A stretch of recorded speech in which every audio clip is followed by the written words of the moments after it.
Hey, good morning, Mike. Good morning, Coach Robbie. How are you, buddy? Oh man, I'm doing pretty good, man. How are you?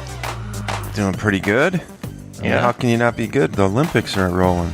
They are rolling. I love me some Winter Olympics. I don't love all of the sports, but I enjoy watching it. Jesus Christ, some of these athletes are like insane.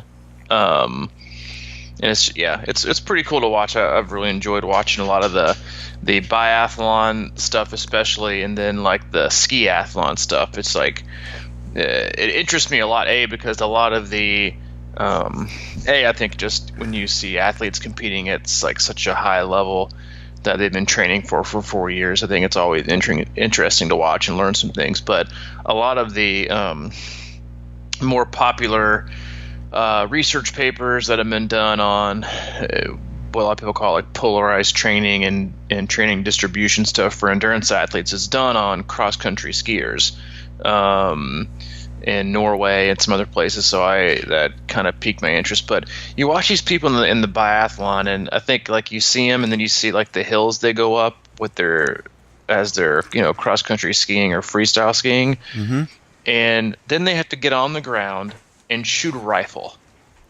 I mean, I probably couldn't hit my laptop sitting right in front of it if I had a rifle in my hand. But then after you like expend, so it's basically like sprinting a 500 swim and then getting out of laying on the pool deck and trying to hold your arm steady to hit like a target. I just think I just think it's fascinating to watch, and just like it's been fun. I'm not super into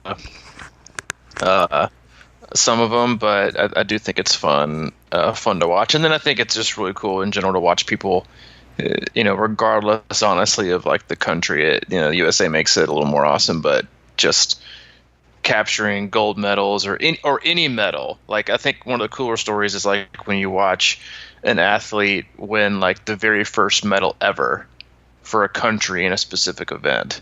I think that's got to be just an incredible feeling to have. Like the USA guy in the luge, he like got a silver and was just like, it just gotta be the coolest feeling. I think if you do sports like triathlon or anything else where you have like these super long-term goals, I think it's at least in my opinion, it should be easy to appreciate the enormity of the of what they've just accomplished, and then look at their emotions and feelings, and that you can kind of, maybe not to that degree in terms of the elite level, but you can definitely relate to them on what it feels like, when they do something after they put so much long hard work and sacrifice in. So I've enjoyed it. Man, you are getting the feels this morning. Jeez. You, man, I was kind of like trying to launch into a little comedic beginning, and I feel like you're crying. Yeah, I love watching it. Anything like that, it always kind of gets me. I can, like I said, I think you. Yeah, I see what's going on there. Like, I think curling, not so much, but wow, and that's the easy one. But yeah, the easy one. It's not easy though. It's the easy one to kind of rip on. I think I don't know any. I just don't have the patience to try and learn that sport. But, I can't either. But like the other ones, I watch them. Like I would literally die after like 10 seconds. Like, it's pretty amazing. The stuff that they can do. Yeah, I don't know. I haven't gotten into it at all yet. That's right. I watched. I was here home Friday night and turned on the opening ceremonies, and it just like I like that. Those in general. I could care less. I don't. No, I kind of like them. Now, see, I kind of get the other things. Oh, it's the athletes coming together, whatever. Nobody's even there. Well, I couldn't tell. That was the thing. It was like nobody was there. Were they not, or were they just hiding behind those LED screens? No, I don't think anybody was there. I just thought it was the first major step, mainstream step towards everyone being robots. And the whole world is now officially admitted that they would rather look at LED light monitors than human faces. Yeah. And I was I was kind of like, oh man, Allie felt the same way. She was like, "Wait a minute, is nobody there?" it It's didn't like, seem no, like anyone was there. nobody was there. Man, they had room for like the other Olympic athletes to go to, but like you take that and then you look at like the amount of people that were there in Rio, which there still weren't nearly as many as there used to be. But yeah, I think that was just part of it being in Rio de Janeiro. But Yeah, well, yeah, they I'm like, who the hell are you waving to? I don't know. I think there were Like people there, weren't there, behind those? the stagehands behind the LED. Like, thanks for being here. I'm in the Olympics. Nice Well, to when see they you. had that big overhead shot and they showed the big circle that they were walking around and all those Mm. lights and everything, it felt like a weird, like it was the apocalypse had hit and only It people was were weird. left were the Olympians. Yeah, And it was either that weird. or it was an alien production. Could have been. But that said, I walked in yesterday. That's say it. That's a That say it. southern. Jesus. Um, I came in the house yesterday and it was in the middle of the skiathlon that you're talking about, and that gave me an absolute rocket, man. Oh, I was just thinking, I watched that thing. I was on pins and needles, and not only that, but that is something that I absolutely would love to do. I wish we could cross country ski around here. I mean, it's the like best cross training for endurance. Yeah, it's amazing what those athletes can do, and I think you watch them and they make it look so effortless, and then at least in like I was watching, I'm sure it's the same course, but we were watching the women's race on Saturday, and I was just like riveted the whole 15K. And then you see them going up these like steep hills Yeah. on their skis, and like their wax is thinning, and I'm like, I'm never going to walk on a hill ever again. Yeah. And Oh. because you see them, I'm like, God, what am I even doing with my life right now? This, like, when I go run and I see hill, I'm like, yeah, I could walk this. And you see them going up in skis. Yeah. Yeah, that was by far the most fun for me to watch was the skiathlon, and then they kind of had to like change in their own, they had like a transition after 7.5K, and I thought I thought it was really, really cool, and the dynamics of that event is also in the beginning is much like cycling as well in terms of drafting behind other athletes that are in front, and not because it's so windy there, and they were drafting behind other athletes and taking different lines, and you had athletes that wanted to sit in for most of the race and have energy in the end. So yeah, I thought it was cool. That's interesting. I was waiting to see if that would happen because there was a guy, the race I was watching was like 20 some seconds out in front with about 2 kilometers to go, or 30 seconds in front. And they were in kind of a quasi peloton behind him. I was waiting to see if that kind of thing would happen. I didn't know if it was that impactful, but obviously it wasn't. Yeah, it did in the women's race. I think it was more so when they, like, for the first half of the cross country before they changed over to freestyle skiing, they just kind of sat in. But yeah, I thought it was cool. I'm definitely more into it than I thought I was gonna be. Allie loves it. It's like one of her favorite things. But Oh, Olympics. So yeah. Anyway, this is the Crushing Iron Triathlon podcast. Winter I am Olympics review show. with Coach Robbie over there, and I am the color man, Mike. He's the analyst. I keep it moving along. Yeah, you failed though when I got on my Winter Olympics tangent. But I thought it was worth it. Kept trying to get. Hey, moving on. All right, commercial break, and we're back. And we're back. Regular scheduled programming. Yes, today is in fact February 12th, and yes, this still is the Crushing Iron Triathlon podcast. And big shout out again to all of you who have taken the time to leave us some iTunes reviews. Very much appreciated. We know it takes time out of your day now, not only to listen to us, but also leave reviews. So thanks. It helps other triathletes or aspiring triathletes find us, and then they can decide for themselves if they think what we do has any use. Yeah, a lot of good reviews. I was impressed. I'm always impressed when people write better about what this is than what I imagine it is, or something like that. They tell exactly. 115 5 stars now, or something like that. Yeah, So something like that. Yeah, I don't even like listening to myself on voicemail, but for some reason, people don't mind listening to us. yeah, it's we talk about triathlon and a bunch of other stuff, and if you give us a chance, there's buried nuggets all the time. There are buried nuggets, kind of like buried. We're kind of like a couch.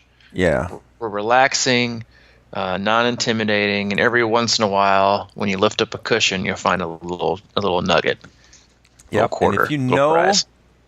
or if you yourself, or you know somebody who's thinking about getting coaching to try and take your triathlon racing to the next level, or help with, get a better handle on life or whatever, we have a coaching. It's the whole plan is outlined. We've got a new video posted about the philosophy at crushingiron.com. You can check us out there with the pricing and everything. And, check it out. See if you're interested. If not you, maybe some of your friends are looking to take it to the next level. Or just get some guidance. Or just get some guidance. Yeah, that's true, too. A lot of people, I know that they get into the sport or they end up getting a coach. They just don't want to have to think about it anymore. Mm-hmm. The training is so consuming enough already, and then having to plan your own workouts and then second guess and then reading this and reading that and triple guessing and then restructuring and what's your friend doing. And so it's really nice to just have a clear picture of where you are and where you want to go. That's why a lot of people do it as well. So yeah, but Mike did a great job. Yeah, beginners as well. We put a video together. So if you don't feel like you've gotten a good grasp through our podcast, 130 some episodes, I think, of my coaching style or philosophy or how I like to work with athletes, then please feel free to check out that video. It is on our website at crushingiron.com under coaching, and you can check out the awesome video that Mike did. And then let me know if my beard is too long. So it's got a couple different beard shots in there. But today I thought the rally beard.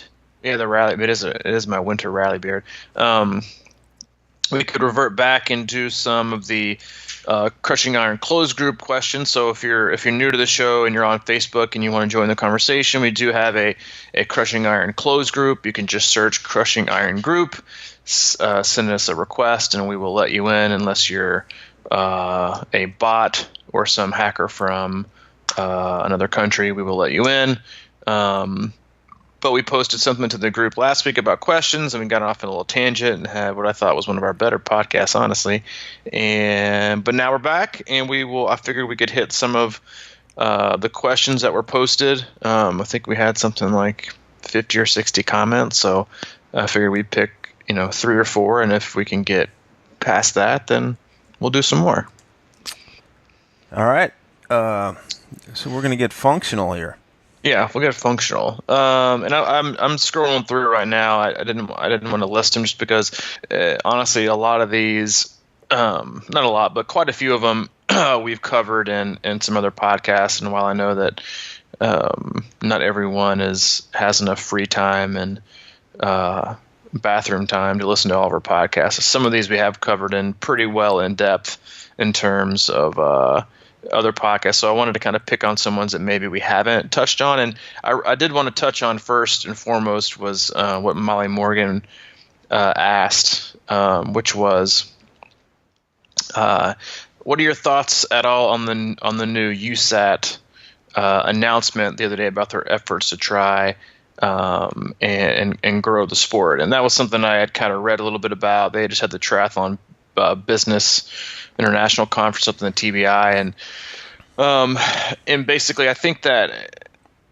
the initiative itself has the what I would say it has the right goal in mind, which is just to grow the sport. Just like anything else in life, it's about action.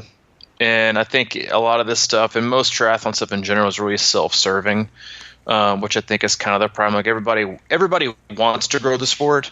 Well, that's not true. I wouldn't say everybody. I would say that I think in general, a lot of people who really love the sport of triathlon want to see it grow. They just don't really care to participate in what that growth looks like. And one of the biggest hot button topics is lack of female participation, and then lack of participation across different cultural backgrounds. Like you go to a race, and if you look up and scan around, you're going to see 80% white males between the ages of 25 and 45. You can occasionally see a few women, and then you rarely ever see anyone of a different cultural background, whether it's African American, Asian, whatever it is. And a lot of people complain that, oh well, they want, I wanted the sport to grow and I want it to reach more people, and you've got these 50 women to Kona thing. I'm like, I get it, but that stuff doesn't mean jack shit. Like 50 more women to Kona doesn't grow the sport. I'm sorry. It just, because I think we've discovered, and I think triathlon in general, and the businesses and the companies and race directors, guess what? Guess who moves the needle? Not the professionals. So all the effort of getting like 50 women to Kona, I get the premise, and I get that they want equal representation. Totally understand that. But that's not going to make the sport grow. Because professionals don't grow the sport. Age groupers grow the sport. Mm-hmm. And so while I think that partnering with companies and athletes and they want coaches to, like, it's to join and become like a registered coach, and they really want to, well, they say they really want to try and reach other athletes. Not other athletes, but they want to be, and I think they've realized that we need to be more inclusive, because you're never going to have a lot. You're never going to get more female athletes to participate. It's going to be hard for you to get other cultural backgrounds to want to participate in triathlon. Honestly, if I was on the other end, I wouldn't want to. Honestly, from the outside looking in, you would say, awesome. Why would I want to just be stuck around a bunch of, introverted, type A, super anal white dudes that are rich? No thanks. Mm. But that's honestly the perception that a lot of people have of triathlon. In whether it's fair or unfair, that's the perception people have. And so while I think that their goal is good, I wouldn't necessarily say it's genuine yet, but I think that we really can't judge that until we see how they actually take this to the next level. And I love this. We, on our team at least, of the athletes that we have, we currently coach 55 female athletes, which is 2 more than the male athletes we coach. I don't know whether that's because females are more likely to get coaching or what it is, but I love the fact that we have a ton of women that represent our team. I think that women are the key to the sport, to be honest with you. They're much more, they give a lot more freely, in my opinion, when it comes to training together and sharing information. I think they're just better at it. They're not as they don't see somebody. A lot of them at least don't see somebody on the pool deck and like, if you get in, I'm going to beat you.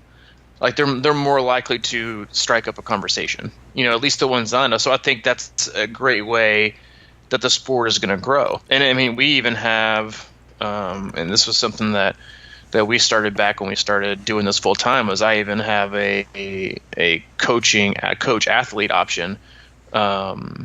That's called the C26 Advocate, which is a gigantic price drop in my coaching packages, almost like 50%. But the requirements they're in depth. You can find them on our website, but they are centered around growing the sport, on mentoring other athletes, on volunteering at races, of generally giving back to the sport, and being someone who is approachable and open and just generally nice and welcoming and a positive influence on other athletes. And I think athletes like that deserve, in my opinion, the ones that have taken it upon themselves to choose that athlete membership. It's basically like 50% off what I offer for the year in coaching and discounts on camps and stuff. But I think it's worth it, because you and I both, we're in a unique position to, while we may not be able to, move the needle, light years from here, we have a direct impact on the sport that we love.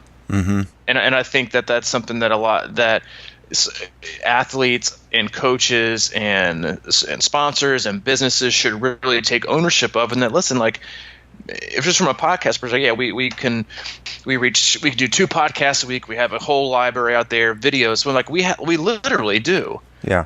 You and I love this sport, and we actually genuinely have an opportunity to help grow it and be a positive influence and be more inviting to other people in the sport. And it's something that I take personally, and I want our athletes to take, personally. It's something that, we only have, basically 2 rules.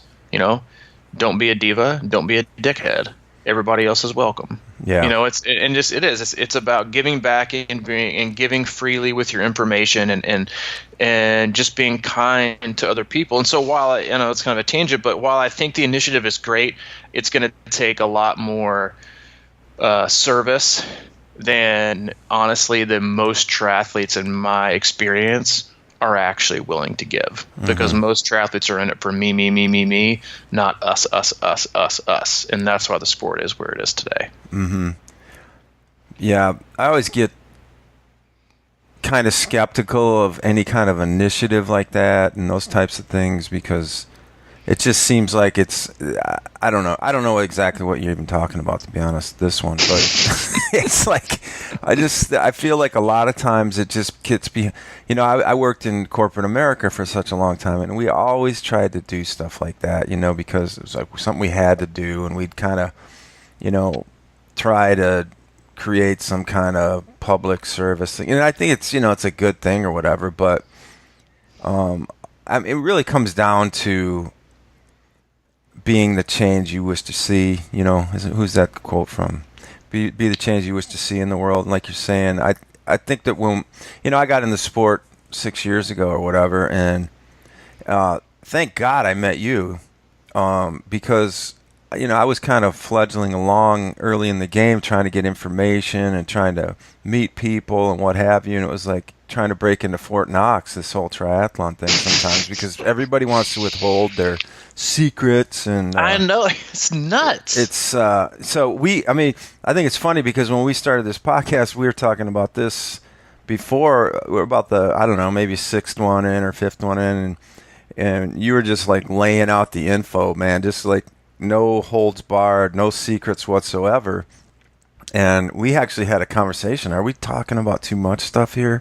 And then we decided consciously to never hold back on anything as far as information goes, or, triathlon secrets or whatever it is. And I think at the core of what we've been trying to do is just be that way. And I think that reflects in our group. I think we see a lot of people helping each other, because that's the other thing. You go into some of these, and it seems in theory like social media and Facebook and everything like that would help grow the sport, because more and more people are talking about it or whatever. But if you go into some of these groups, it's not as bad, I don't feel like it as it used to be, maybe, but you ask a question, and the next thing you know, you get 40 snarky answers, and like everybody's, so it's kind of like this attitude that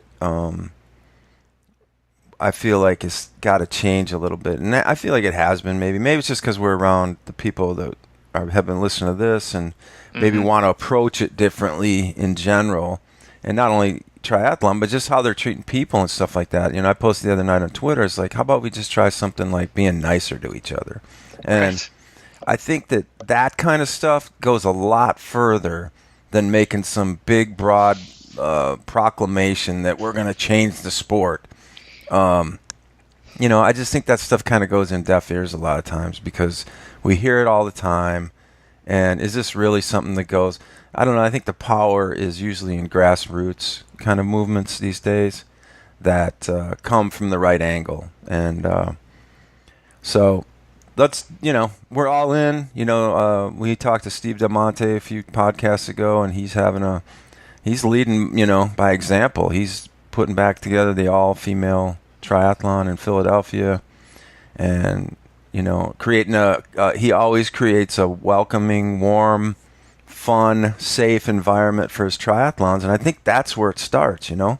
It's like we want to go to these races and feel good about being there and have it be a positive environment. And I just can't, I think that you can't help but talk about it that way, you know, and then feel better about wanting to do another one, you know, because it's like the last thing. That's it. Like in triathlon is so much like we need to get more information out. I'm like, no, you don't. There's already enough information to like make your head want to explode. Yeah. About triathlon and about training and about what races you should do and how good you need to be and what you need to take the next level and like this and that. And like it's so much like coaching, honestly. Like you can be the greatest athlete in the world and have all the knowledge in the world that you need. But if you can't deliver it so people understand it, you will never be a great coach. Like people always assume, well, you know, great athletes and really fast athletes, they'll be great coaches because look at their times. Mm-hmm. That really doesn't mean anything, you know, because if you can't deliver and you can't explain it and you can't, you know, get somebody to apply it, then you, no matter how good you are talent-wise, you'll never be able to transfer that to somebody else and let them do it. The same way with triathlon is that it's not about the information. It's not about strategic partners. It's not about, you know, in the industry. It's about literally the people that you run across at the Y or at your local gym and instead of looking at them as competition, you look at them as a person who might sign up for another race and might help keep your race afloat. Like we've all seen races that have just gone by the wayside or that have dropped. Like there are people who love those races, and you see people just totally bitch and moan all the time about races are too expensive and races are this and races that. I'm like, what have you done? What exactly have you done to be proactive in groups, in mentoring, in friends, being positive, referring people to races? What the hell have you done besides become a part of your local triathlon group and then ask for a discount at every single damn shop you visit? Wait, you know somebody like that? Yeah, I do. Okay. It pisses me off. Like, and it literally is. It's like, honestly, triathlon clubs in general are so much of a reason why retailers absolutely go bankrupt and close. Because everybody wants a discount because it's all about me, me, me, me, me. Yeah. And then they complain their local bike shop or their local tri shop closes. What did you even do to support it? Mm-hmm. Like, and I know it's like a small little side tangent, but it's like when you complain about race entry fees going up, because they need to make money, they need to say, like, what do you do to refer people and get them to go? Like, what exactly are you? Oh, well, Ironman's taking over the market, and I can't, afford to do it, and all my local races have closed. Like, okay, well, A, did you do them all the time? B, did you talk about them a lot? B, did you volunteer?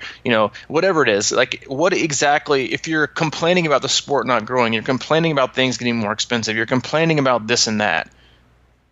What the hell are you even doing? Like, you're not helping anything. Like, and I get it. We can't all wake up every day and like make some like legit, change that's going to make triathlon participation erupt. But like, if 100,000 people don't do anything, then nothing is achieved. But if 100,000 people decide to, this year I'm going to be really welcoming, and I'm going to talk to more people at events. I'm going to talk to more people at races, and I'm going to tell people about what I do or why they should do it. And when they ask questions, I'm not going to make them feel like an idiot. Yeah. For not knowing how to put on their tri kit, or not knowing about race wheels, or not knowing about this. Like, that's why people literally don't want to do it. Because they don't, and that's why we oftentimes don't want to do a lot of things. Like, you don't want to feel stupid. Yeah. You don't want to feel like you don't know. And I just think that, in generally as with most things in life, like, if you're like, don't bring me a complaint, don't bring me something that's wrong, don't bring me a problem, bring me a solution. And that's what we need to be focused on when it comes to the sport of triathlon, is what can we do to do the best we can to grow the sport, and not just to grow the sport, but to, like, I don't know, like, help all the people that are in it. Because there are so many people that start this sport and have like no background in any of it. And like that's one of the biggest reasons why I'm so passionate about swimming is that I know for a fact if I had never swam year round growing up and didn't know what I knew about swimming, I'm honestly not sure if I would even do triathlon. I agree. Because that is how hard swimming is, and that is how intimidating it is, and that's why I love being able to share as much knowledge as I can. That's why I love working with athletes. That's why I love doing swimming athletes. That's why I love even doing these free videos. Like, people need to feel empowered. People need to feel like they can do something special. And in order to do that, people need to feel confident. If they don't have information, they don't have knowledge, they don't feel supported, then it's really, really, really, really hard to do all these great things that you want to achieve. Like, you look at these Olympic athletes or any athlete in general, but just in the Winter Olympics, and they finish these races and there's like 20 people in the stands, like waving their flags, jumping up and down, crying, looking at each other being like, holy shit, I can't believe they did it.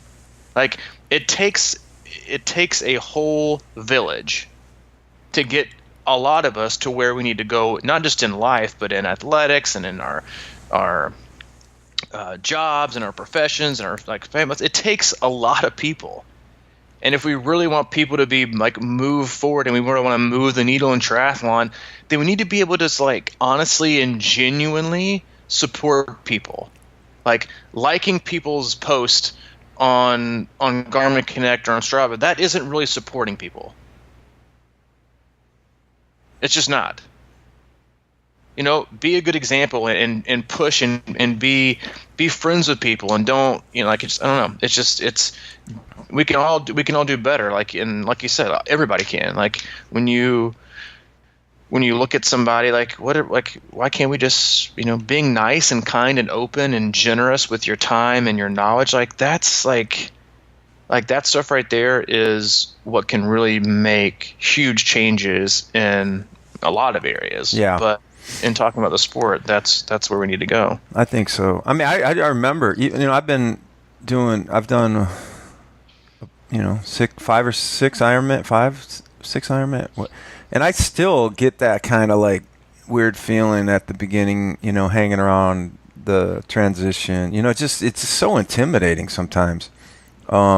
Just being around like all that unknown, and you always feel like everybody around you knows more about everything than you do. And I just really love, those are some of my favorite things in transition, like discussions with somebody next to me. It's out of the blue, and then you kind of become friends. And I think that, I don't know, and maybe it is because of that sort of isolated type A nature of triathletes that it's so weird that it feels hard sometimes to even just start a discussion. Walking around triathlon, hey, we just spent 9 months of our lives trying to train and get here, and now we can't even like talk to each other. It's just bizarre. So, I don't know.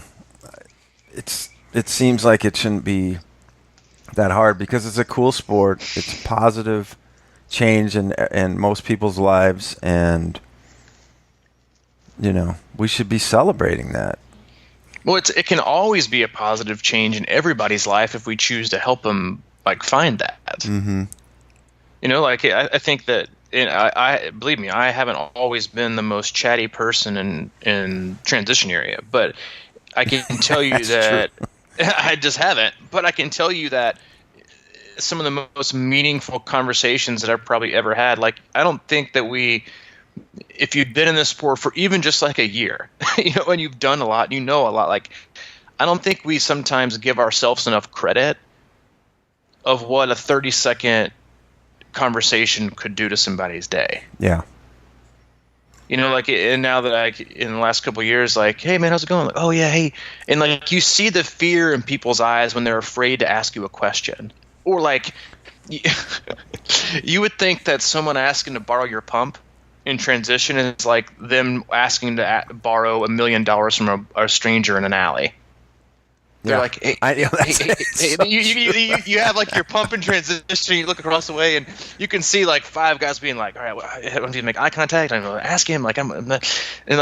yeah, dude, borrow it. And then like, hey man, how's it going? Oh, I'm good. You know, what my tires up to? And you're like, dude, it's just like a fucking pump. Like I know, but man, fucking tires. But people are so nervous. that's a real Um, deal, man. I brought mine into Louisville this year, and and I'll even admit being on that kind of like protective of my pump kind of thing. You know, that because what happened though was it was invariably I'm always a little behind on everything I do, and yeah. some guy asked me to use my pump. I'm like, yeah, sure, sure, and I was kind of ready to get out of there, and then some guy asked him to borrow my pump, and then the next thing you know, it was like going through five guys. And it was like the morning of the race, though. You know, it wasn't the day before or any of that Yeah. kind of business. And I'm sitting there going, "Oh shit, come on, what the? Can we?" Then I started turning into a little bit of a dick. So I know, you know, it's like we talk. You know, I was listening to this guy Dan Harris, and he's sort of the modern conduit for mainstream America, trying to bring meditation into mainstream. He's the guy. He's like an ABC News reporter that went to the Afghan, you know, and he had I think he had he had an anxiety attack live on air, and he couldn't talk on Good Whoa. Morning America one time, and for whatever he had a kind of a alcohol and drug related background too, so that was like a huge wake up call, obviously in his life. I mean, he just basically couldn't talk on air for like, you know, probably 10 seconds, but it seemed like Wow. a minute. Eternity, probably. Yeah. So anyway, he ended up getting into meditation, and he was talking about how, and this is in reference to how I handled my pump situation. But you know, sometimes we get anxious or start getting mad or whatever, and the whole point, like he claims, the whole point of meditation is to, you know, just get a little bit better at handling those situations and be aware of them. You know, because I think a lot of times we're not aware. You know, we just kind of flip off, and then maybe, you know, the next day we're like, damn, I shouldn't have been such an asshole, that guy, or whatever. Hmm. But just to be aware of how you are in that situation, and that's sort of the point of getting into meditation and being in that space in that moment, and calming things down. And over time, you know, allegedly, we can get a little bit better in increments. So, but Yeah. that's funny, the pump story, man, because that is such a true.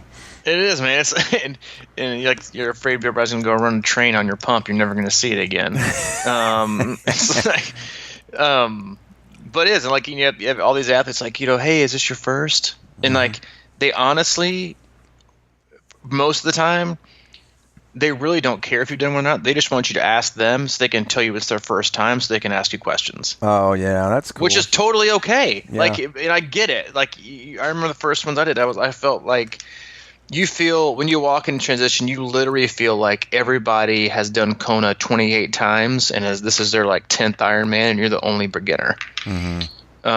When the facts are that, you know, like usually over like 25% of the people participating, it's either their first triathlon or it's their first one of that distance, and it is. There's just so many opportunities, and so like, you know, many actions and ways we can do to be more open. And you know, I think we underestimate those of us that have been in the sport for a while. Like honestly, like again, what 30, 45 seconds. Hey man, just, you know, you have any advice for today? Yeah, dude, just have fun. Hmm. Like stop trying to give people like the play-by-play watt percentage averages to do on the back half of their Yeah. own. Like shut up. Like A, they don't even know. B, like just go have fun. Hmm. Like that's what's going to keep people coming back. That's going to keep people, you know, participating, you know, in the sport, and like is keeping things light and keeping things in perspective and keeping things fun. And it's just we have a, you know, a responsibility, I think, to try and help, you know, grow the sport. And I think we should hold ourselves responsible. Yeah, and that just kind of triggered something in me. This I've been to as a spectator several triathlon races, and this year in particularly, it hit home when one of our athletes, Ross, finished, and he called me, and it was about 9 o'clock at night on an Ironman race, and he's like, "Hey man, I'm coming back over. Let's go over and watch the end of the." When you got, if you have, I just think it should almost. I mean, it's not, you can't make mandatory, but I just really wish everyone would kind of go back and watch the end of an Ironman. If you're doing an Ironman, just go see the end of it. That really kind of puts it in perspective. About that fun concept and and just how cool it can be. It doesn't have to be. It's like, I mean, you're gonna go out and crush it and be in 387th place. It's like, good job, man. And I used to kind of, you feel good about it, and that you should. But the reality is, it's like, it's about everybody, and I don't know. That was one of the coolest things I thought when I first started getting into endurance sports, and I started running, because I came from a team background and team sports, and it was so competitive always. And when I got into running, I was like shocked by how excited everybody was about how good you were doing, the other people. And that was just sort of the general sense I got. And then the more I got into it, the more competitive I think it got. And then I got into triathlon, and it's sort of like that, but I don't think it's as much in running, because running is just sort of this thing where everybody's out there kumbaya, and I think maybe that's without getting into that kind of concept, but we need a little more like just general caring and support of each other maybe, and that's a good step to do with everything. It's so hard, I think, because you get so consumed with all the work you do, and then you put so much pressure on yourself. And like you said, it's just best to go out there and have fun. And I've been thinking about this new concept of aiming low. It's like, don't go out on every workout and feel like you are a failure if you don't hit a certain number or do certain things. But it's hard to not get in that, get in that frame of mind. But it's been so much more enjoyable for me to get on the trainer lately and have a little bit of a goal, but just see how it unfolds and be happy with the result. And it seems like I always kind of go a little bit further and feel a little bit better about it when I'm not all tied up in hitting heart rates and I don't have power meter, but you know what I'm saying. Yeah, well, I mean, because the fact is that, is the mental aspect of training important? Sure. And is it just as important, if not more important, in racing? Absolutely. But listen, like 90% of your workout and the performance itself is usually like already predetermined by your body. That's a good way to put it. Yeah. Like it just is. Like it just is. Like you're accepting that your workout is just going to be what it is, minus a little. I could take the flat route versus the hilly route, or I'm not going to push this last interval, or I'm just going to walk home and cut it short. Like, yeah, that's the mental aspect of it, and a lot of that is transpires because of how you're feeling physically. But a lot of days you just like meh. You got it or you don't, and like we always beat ourselves up and have these expectations. Like I ran yesterday and I just didn't have it. Just didn't have it yesterday. Ran in the pouring rain and outside of that, I just felt flat and legs felt like doo-doo. And it wasn't even nearly as good as I felt the exact same run, the exact same route the week before. Does it mean I got slower? No. Does it mean I lost fitness? No. Does it mean I'm not going the right direction? No. Just mean I didn't have it. It's like to beat ourselves up it's so much easier to mentally have it sometimes than physically have it every day. And you expect your body, it's like, to always just have it. Mentally, I got it today. I'm ready to roll. And you forget that there's this thing called your body from the neck down that requires, that we're about to ask a lot of it. And so you just kind of say, you know what? I got home and I was like, how was it? I said, it was just shitty. She's like, oh, okay. It's like, but it just is what it is. It's like, I'm not going to beat myself up bad. I got up this morning and swam and now I'm moving on. But to overanalyze and like, oh, see, I'm getting slower. it's just it takes the joy away from. But it's just like you said, so many things. Life is just it's going to be what it is, and so many parts of our day in general are just like that way anyway. That we think we have this total control, but you kind of don't. And the small things, however, we do have control over, the opportunities that we do have, that's why they matter. Yeah, basically that is showing up. Yeah, it is. That's kind of what we have control over, and then, varying degrees within that space, we can control certain things. But for the most part, just kind of accept yourself and accept what is, I guess. Mm-hmm. And just do the best you can. You want to get into another question, or Jesus Christ, I don't know what I'll do. How about it's going to take us till a couple years to get through that. I mean, maybe we'll hit one more. I got one. If you don't have one, is it the pink visor question? Oh hell no, I'm not even touching that one. I told him we'd cover that, pink visors. The jury's still out on those. Yeah, they're not going to happen anytime soon. So, yeah. I do want to say Richie Bartlett had a quick one. How to mentally cope when injured. It seems like the whole world is against me when I get injured. Also, my diet goes to rat shit. So it's like a double whammy. I then start to gain weight and get into a vicious cycle. Awesome podcast, by the way. Great for turbo time. That's, I think, being injured, being sick, all those things, like it's really common this time of year, like to have something and like just not have it, and then we have like this enormous, like, especially like we're motivated, and then like we go through being sick or injured, and then you're like, oh, well, now I got to like scrap my year, and you get so down. And the reality is like the more you stress about being injured or being sick, the longer you're going to be injured and sick. If you really want to get well and you really want to get back at it quicker, the best answer I can give you is accept that you are in fact sick. Accept that you are in fact hurt or injured, and then put all of your positive energy and focus into getting better. Whatever that takes, whatever that looks like. Stop sitting there and sulking in this woe is me state of, oh my God, I'm injured. I've got this. I'm so behind. Like, guess what?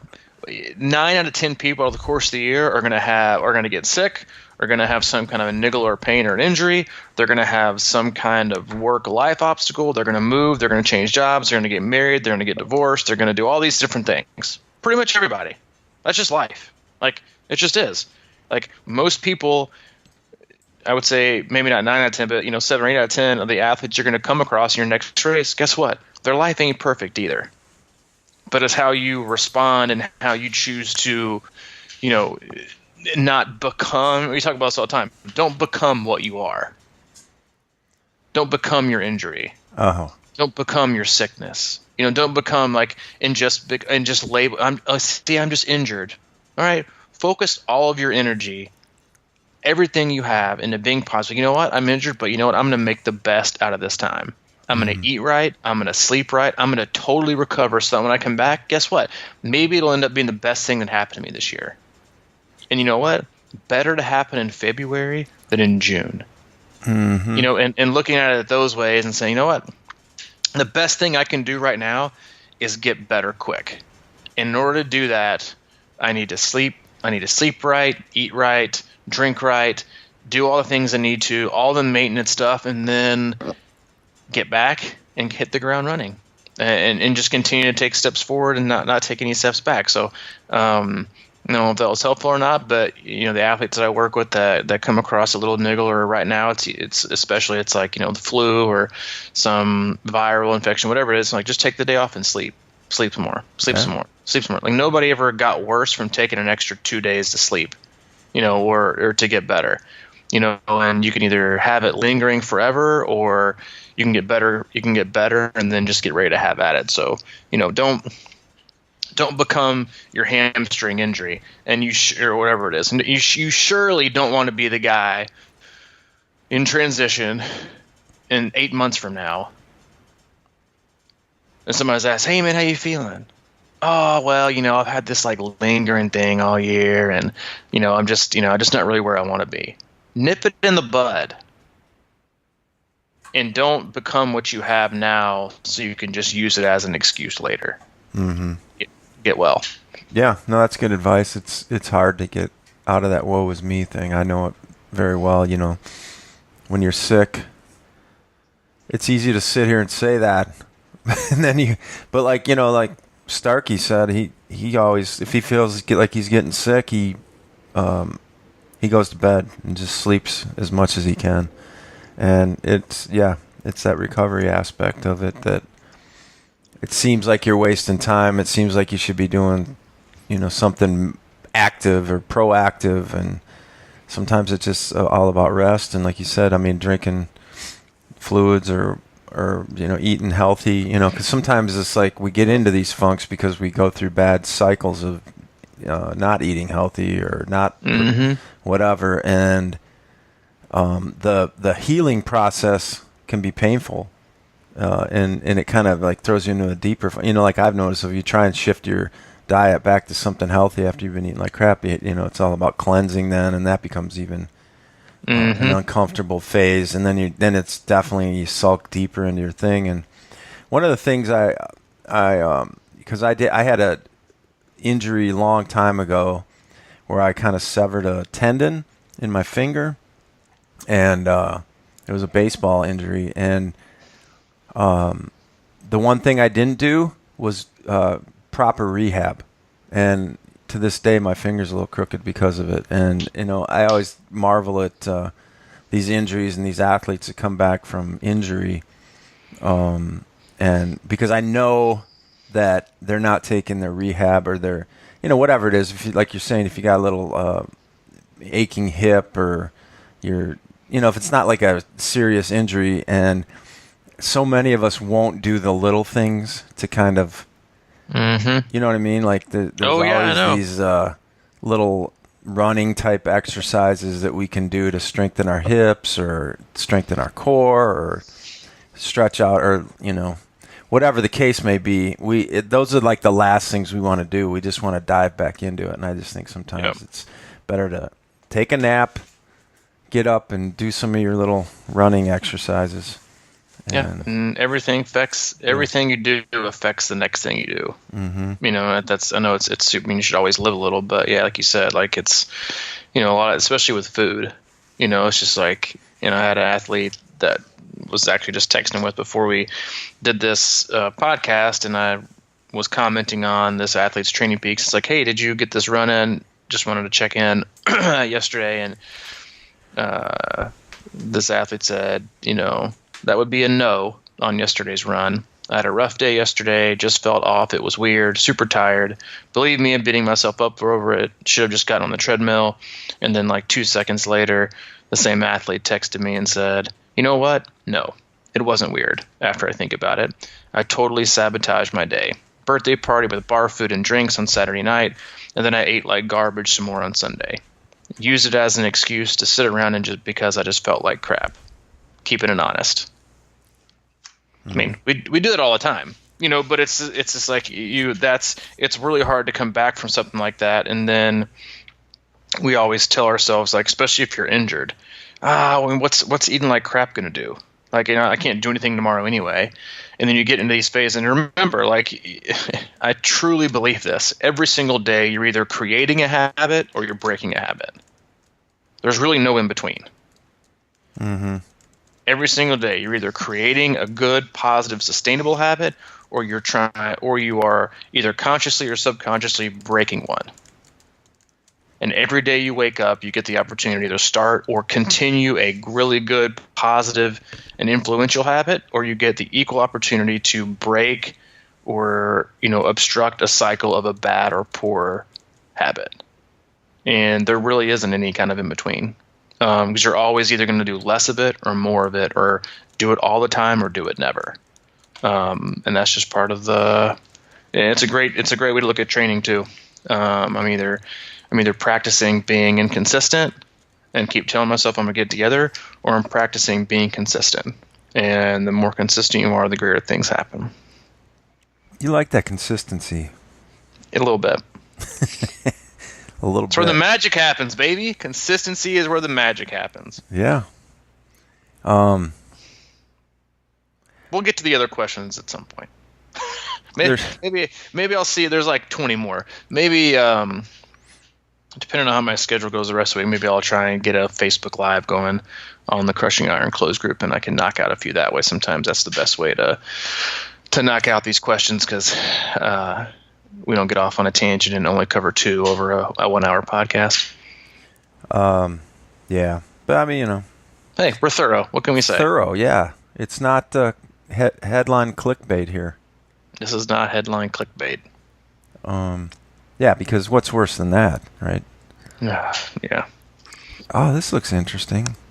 Oh wait, none of it is actually in this article. Got it. Or you got that's like 20 ways to do something, and there's like a headline and 2 sentences about it, and you got to click through 50 slides to get to the answer. Slides, worst thing ever. Oh my goodness. Yeah. Do I want to skip this ad on YouTube? Yeah. Why are you asking me still for the 958,000th time? Yes, I want to skip the rest of this ad. Stop asking me. You wouldn't believe what Tiger Woods' ex-wife looks like now. I clicked on one of those once. I was like, man. Oh, Jesus. Dude, 50 slides later. See how these millennials in Tennessee are making $5 million a year on 20 hours a week working. Yeah. Well, garbage. Oh, boy. It's all good. It is. It's all good. All right. Well, we do have a new coaching video out there. If you missed that earlier in the podcast, which I'm sure you didn't miss because you're still here. And it is on crushingiron.com. Crushing Iron Coaching Philosophy. If you're looking for a coach and would like to have some guidance or some info, support that takes you maybe up a notch or just kind of helps you sort it out and keep it easier, this whole confusing process of training for triathlon. Or honestly, if you just want to have more fun. If you just want to have more fun, yeah. We can do that too, yeah. And again, thanks for those of you who have gone to our Crushing Iron website as well and taken it upon yourself to give us a podcast pledge, which is a small donation that goes towards our podcast expenses. We really, really appreciate it. It goes to very good use. And who knows? Basically, today you can say, hey, I paid for this podcast. And they're giving it away to the other, 10,000 people who listen to this. That's the way. That could be your own special way of giving back. Oh, that's good. To the sport. So we really appreciate it. I was thinking about that the other day. It's kind of like public radio, Yeah, it is. I always think about when I'm listening to their free radio, and it's a great way to help out, man. I mean, that's what keeps everything going. We're the new NPR. The new NPR, CPR, Crushing Public Radio. Yeah, that'll be our clickbait catcher. Yeah. Next up, Terry Gross. We should have her on the. We should see if she wants to come talk about triathlon. Yeah, she doesn't. She does not. Well, she might. Yeah. If it had more of a cause behind it. Yeah. Well, we're making one out. This is our cause. So, but hey, thanks again for listening. And hey, we'll check you in on Thursday. All right, man. Have a good day. See you. You too, man.